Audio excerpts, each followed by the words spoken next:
तो क्यों इतनी ज़्यादा प्रॉपर्टी डाउनफॉल क्यों इतना ज़्यादा आया? उसमें लोगों को पंजाब बैंक के थ्रू लोन मिल रहा था, लोग घर बना रहे थे। जब इमरान खान की हुकूमत गिराई गई तो उस वक्त नई हुकूमत जो आई पीडीएम की हुकूमत, उससे कुछ भी और नई हुकूमत भी बिल्कुल ही मेंटेन नहीं कर सकी। हर बंदे को अपनी अपनी पड़ गई, आवाम की किसी को कोई फिक्र नहीं थी और ना मुल्क की इकानमी की फिक्र थी। प्रॉपर्टी नीचे जा। बिस्मिल्लाहिर्रहमानिर्रहीम जी, मेरा नाम चौधरी सरवर है, फेयर डील मार्केटिंग से आपसे मुखातब हूँ।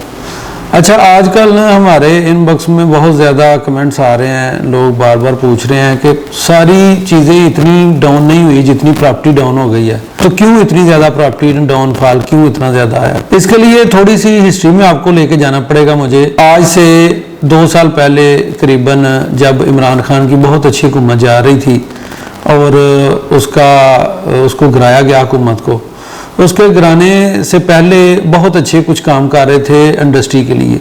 बहुत ज़्यादा इन्वेस्ट हो रही थी ज़मीन में, प्रॉपर्टी में, और बहुत ज़्यादा अच्छे रेट जा रहे थे। जैसे उनकी घर स्कीम थी, उसमें लोगों को पंजाब बैंक के थ्रू लोन मिल रहा था, लोग घर बना रहे थे, प्लाट्स ले रहे थे, बहुत अच्छा जा रहा था। हर आम आदमी का भी ख्वाब जो था वो पूरा होता नज़र आ रहा था।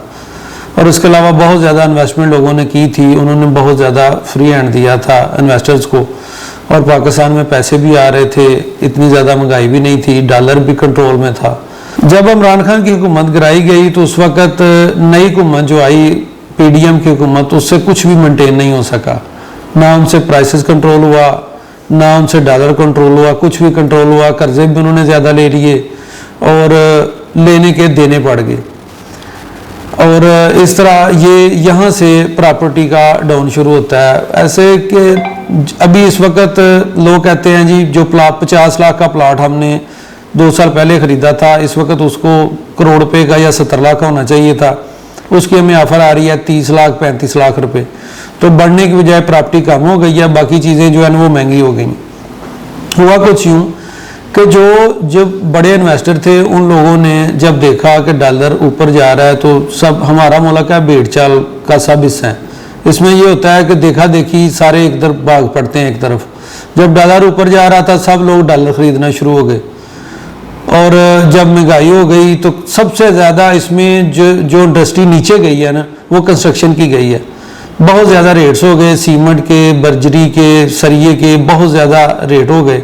डॉलर जो ऊपर चला गया था, हमारा रॉ मटीरियल पाकिस्तान में तो कुछ है नहीं, बाहर से ही आता है, तो इस वजह से हर चीज़ महंगी होनी शुरू हो गई। महंगी शुरू होने की वजह से ये इंडस्ट्री ने बिल्कुल बैठ गई, उस वजह से प्रॉपर्टी के हालात डाउन हो गए। अब जो थिंक टैंक्स हैं, उन्होंने फिर पाकिस्तान के सोचा कि ये हमसे गलती तो हो गई, इसको सुधारना कैसे है।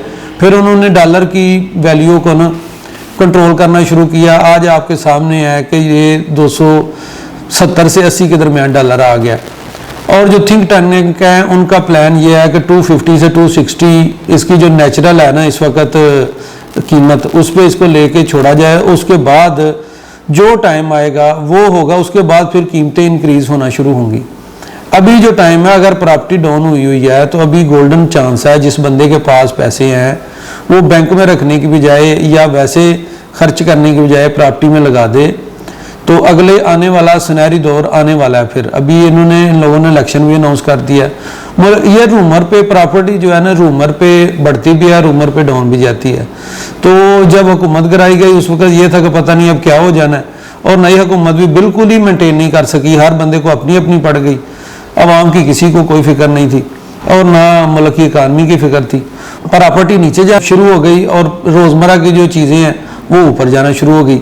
यानी ये थंब रूल है कि जिस चीज़ की सेल ज़्यादा होगी वो उसकी प्राइस कम हो जाएगी, जिस चीज़ की सेल रूटीन वाली होगी उसकी प्राइस ऊपर जानी है। प्रॉपर्टी की सेल ज़्यादा होगी, बाइंग कम होगी, इस वजह से प्रॉपर्टी नीचे आ गई, और दूसरी चीज़ें वो रोज़मर्रा की वो तो खानी होनी है, उसके बगैर तो ज़िंदगी पॉसिबल नहीं है। तो ये एक मेन वजह थी जिस वजह से प्रॉपर्टी डाउन हुई। लेकिन अभी अच्छा टाइम आने वाला है, तो आप से ये बेस्ट टाइम है कि चलती ट्रेन में तो हर कोई बैठ जाता है, उसमें वो जगह नहीं मिलती, वो सीट नहीं मिलती। जो ट्रेन शुरू होती है फिर दोबारा उसमें बैठ के अच्छी सीट लेके तो बंदा सफ़र शुरू कर सकता है और मंजिल पे पहुंच सकता है। अभी ये टाइम है प्रॉपर्टी को बाइंग करने का। डॉलर है स्टेबल, डॉलर 250 260 से नीचे नहीं जाना। तो अभी जो प्रॉपर्टी का या दूसरी चीज़ों का जो हाल हो गया, अभी बेहतरी की तरफ ही जानी है। जो थिंक टैंक्स हैं उन्होंने तय कर लिया है कि इस मुल्क को हमने स्टेबल करना ही करना है, वही वजह बने थे इसके ख़राब होने के सिस्टम के, और वही इसको ठीक करेंगे। अभी मेरा ख्याल है कि आप लोगों को जो सवाल था उसका मैं जवाब दे दिया है।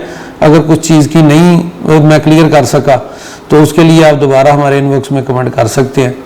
बहुत बहुत शुक्रिया। बाकी फेयर डील का प्रॉपर्टी मार्केटिंग का प्लेटफॉर्म आपके लिए हर वक्त हाज़िर है। आपको अच्छी अच्छी खबरें और अच्छी अच्छी प्रॉपर्टी लेन देन करने के लिए तो आप स्क्रीन पे दिए नंबरों पर रब्ता करके तो हमारे से खिदमत हासिल कर सकते हैं। बहुत शुक्रिया। अस्सलाम वालेकुम।